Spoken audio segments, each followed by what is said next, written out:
The Christian nationalist takeover of the United States is well underway, and no, it's not just about the Dobbs ruling and overturning Roe v. Wade, but in another decision, this time a 6-3 decision, Kennedy versus Bremerton School District, the Supreme Court overruled a 1971 precedent. You guys were reaching way back, that basically separates public schools from religious teachings and institutions.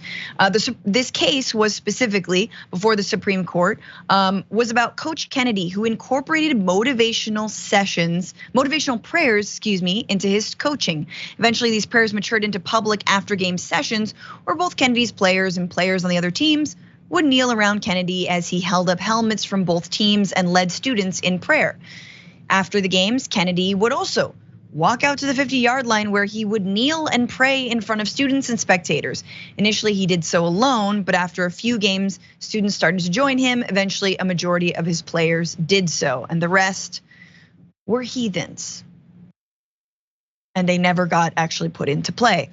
So the school district said Kennedy defied instructions to stop praying alongside his players and made media appearances that turned prayers into spectacles. The district said that some students felt pressured into taking part in that it offered alternative, less public places to pray after games. Go to the locker room, go to a separate area, have a little prayer zone, but doing this open prayer and feeling like it was forcing people to do so, especially at the school, like it's not a private school, it's a public school, so what are we doing? That was overturned. That was absolutely overturned, 6-3. Conservatives stuck together completely this time, including Justice Roberts. But the best part is that Neil Gorsuch, remember one of the first Trump appointee for the Supreme Court, he repeatedly claims in his majority opinion, I believe, that Joseph Kennedy, this is the coach, was praying privately. He offered his prayers quietly while his students were otherwise occupied. He says this over and over and over again. It was private, it was quiet, it was private, it was quiet, it was private, it was quiet. No, it wasn't. That's the whole point the lawsuit was created in the first place. That's the whole problem with it, was that it wasn't quiet. And Justice Sonia Sotomayor, in her dissent, even published photos of those prayers. Take a look. Here is Kennedy standing in a group of kneeling players. And not only is this photo, well, let's go to Ellie Mistel, who had a great response to it. Ellie Mistel, frequent commentator, writes on Twitter, you know you've lied a lot when your colleague is able to impeach you with a black and white photograph. Yet not only is Sotomayor basically like, yo, here are the receipts, but it's a black and white photo, which to me, Dan, is like, that's how far back the cases that they are overturning, that they are hearing, that they are choosing to hear, that are going against precedent, are going against rulings that have already been established. That's how far back they're going. That's how much they're trying to undo when it comes to progress in this country. And they're willing to go even further. Like I get so annoyed with all these Republican arguments of these are originalists who go by precedent. And then whenever they want to, they just kick precedent aside. But I think this is a really good opportunity to illustrate two differences between the law, which technically on paper says there should be a separation between church and state, especially applied to schools that are public schools. And so people shouldn't feel compelled to do any religious practice by their teachers. They should be able to do it on their own or in private, even if they want to do it with teachers. Like I went to a school that had an atheist club and a Catholic club and a Christian club that were sponsored by teachers. And they're all able to do their own thing.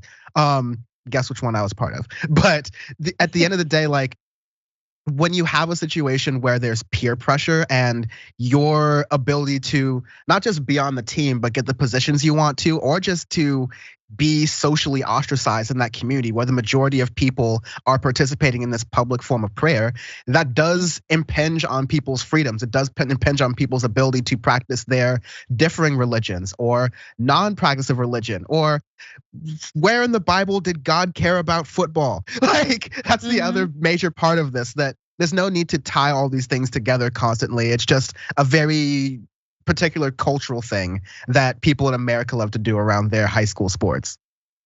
Yeah, and I mean, it also is just like let's remember that Greg Storr on Bloomberg News is reminding us that last week the court strengthened the rights of parents to use public funds to send their children to religious schools.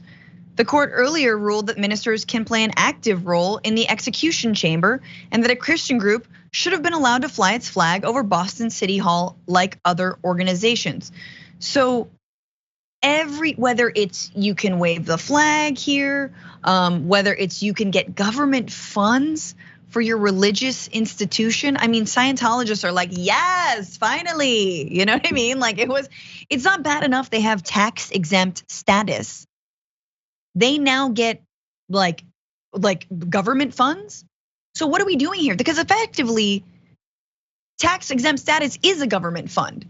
So like, I'm not really sure what's going on. And again, these aren't accessible. 9 times out of 10, these religious schools, these private schools are not accessible to average Americans. They're not accessible to working class people, the majority of Americans, because they're far too expensive. You know, because God has a paywall. I don't know if you guys knew that, but it's like Discovery Plus. It's like God Plus, you know? And then here you go, time and time again, the separation between church and state is being whittled away. And not only that, but decades of precedent. Like what are we going to be doing for the rest of our life? We're just kind of like perpetually on this conveyor belt of history that keeps moving us back farther and farther backwards, no matter how fast we run. It's incredible to me. So, anywho, but you know, kneeling for the anthem, that's wrong. We already say the Pledge of Allegiance in a lot of schools.